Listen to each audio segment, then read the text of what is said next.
Hey everybody, Ryan Beard here, and I'm glad to be back with you for part 3 of our 4 parts video series on supercharging your sales and marketing efforts with the power of AI.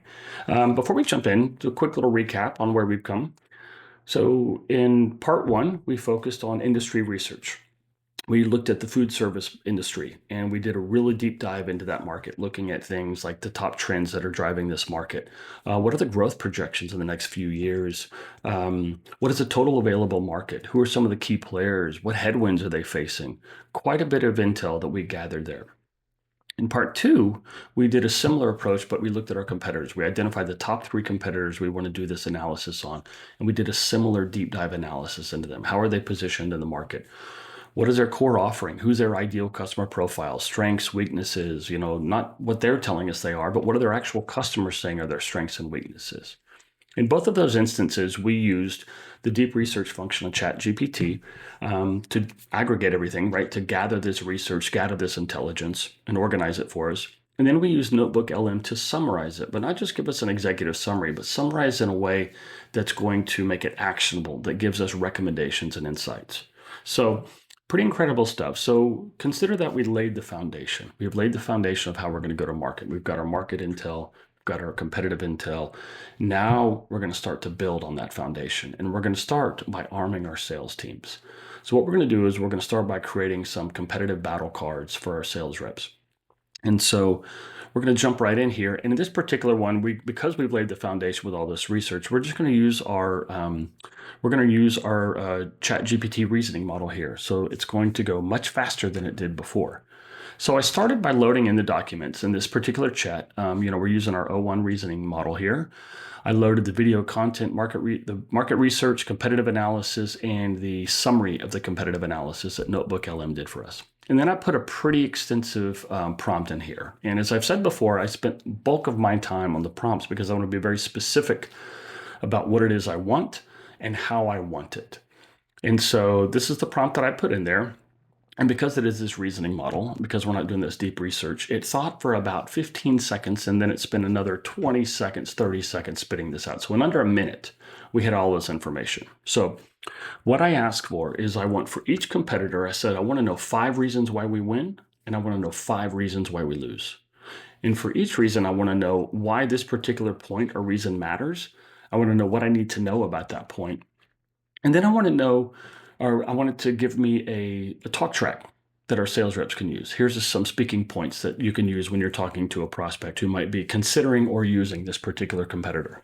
So I'm going to show you an example of one why we win and one why we lose. I won't go through all of this. We'll be here all day, and you frankly don't care.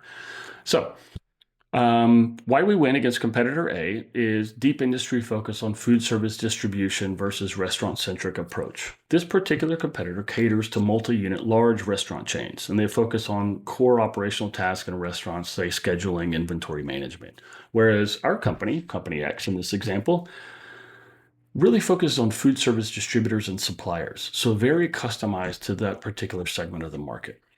We understand the complexities of rebates, trade show management, B2B sales cycles. And then here's one thing that I put in the prompt here, and I just want to highlight that it really did a great job of sprinkling this in, is that I wanted it to produce these battle cards, but I also wanted it to do so through the lens of what we know about the market. And so in this particular example, in a climate of supply chain distributions and increasing demand for digital transformation, having a system that's truly built for distribution challenges is going to give you a better ROI. So it did a great job of sprinkling those in there. So here's what we know. We have a purpose-built CRM specifically for food service distributors, and we have relevant analytics. And this is why this matters. It's going to be a stronger fit. And again, it's going to align to those industry trends that we know about. And then, as I said, here's a sales talk track. Our focus is on you, the distributor, rather than trying to be everything to everyone in the restaurant space. So we are going to zero in on those challenges that you face, and we can help you uncover new revenue and profit opportunities. So pretty good. Just one reason. Again, we have 5 reasons why we're going to win, but we also have 5 reasons why we're going to lose. So let's take a quick little look at that. So why we lose in this particular one, there might be limited appeal to operators versus competitors of a restaurant-centric model. Their strength is in multi-unit restaurant ops, and it could be a differentiator. A distributor prospect also needs a tool for its own affiliated restaurants. So that's an objection that might come up, or a benefit, if you will, of competitor A. But Here's where it gets really cool. I didn't ask it to do this, but it gave me insights into here's how to handle this. Because this is an area where you're going to lose or a potential objection, here's how to handle that. Reorient the conversation toward the specialized nature of what you offer.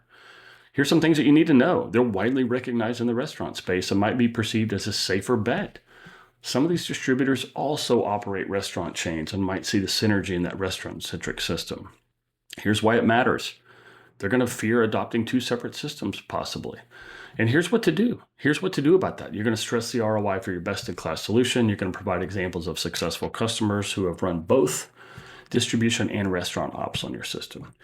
And then again, a sales talk track, acknowledging what competitor A does really well, but also acknowledging that we actually know your business better. So again, really cool nuance that it did there in terms of how it's going to handle the objections or why we're going to lose. So again, 3 competitors. For each competitor, I've got 5 reasons why we're going to win, 5 reasons why we're going to lose. A lot of information for the sales team to be able to chew on and consider. So we go through this. I did one more little wrinkle at the end of this that I really want to share, right? And so pardon my scrolling because there's so much here that we could be going through. But I also asked it to give me some other ideas. I'm like, this is really great, but I really want to know how we can further support the sales team. What else can we do? Sales plays or whatnot. So general recommendations, I asked it for sales plays or possible takeout programs. And I just asked it for ideas or recommendations. I didn't give it specifics. And so here's some general recommendations for takeout or displacement programs, contract buyout switching incentives, side-by-side POCs, rapid ROI assessment, customized success roadmap.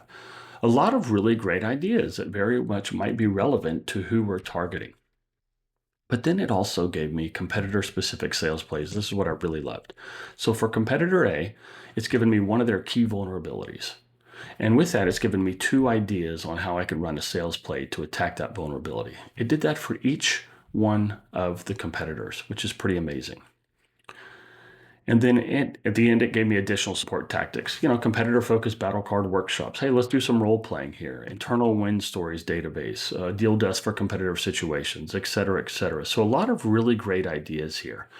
And one of the things that I really loved is in conclusion, it's like, no matter who you're talking to, focus on ROI evidence and switching made easy, because those are going to be common threads throughout any competitor that you're going against. So again, it gave us a really great summary. Now, in closing, one more thing I want to highlight here is, if you remember part 1, we spent about 30, 45 minutes gathering all of that deep intelligence, right, about the market insights. Same thing, part 2, about 30, 45 minutes to gather that competitive insights and intelligence. Let's say 2 hours, just to be safe, right? We're going to go spend some time going through it. We might review it with some folks. But if you take the time to really validate the market intel, the competitive analysis, and heck, let's just say it took 4 hours, a half a day for that. What you know is your confidence is only going to go up as you start to harness that information and use that information. This particular instance, it took me about 15 minutes to create all of this. Now, we would go organize it in certain ways, right? Whether it's a designer or putting it in documents, however the sales teams prefer it. But the point is, in less than a day, we have established a strong foundation of our market, of our competitors, and we have now armed our sales reps with critical information that's going to position them very, very well against any competitor. So what we're realizing here is that the amount of time it's taking us to do this with the power of AI, we don't have to pick and choose. We only have resources or bandwidth to go do 1 or 2 of these things. We can possibly do all of these things now, or at least the ones that are most relevant to us. And that's the kicker here, is the ability for us to create time and space to get to market faster and better. And that's what's most important. I hope you found this valuable and informative. Join me for tomorrow for our final installment of this on part 4, where we're going to bring it all together and we're going to do an integrated marketing campaign.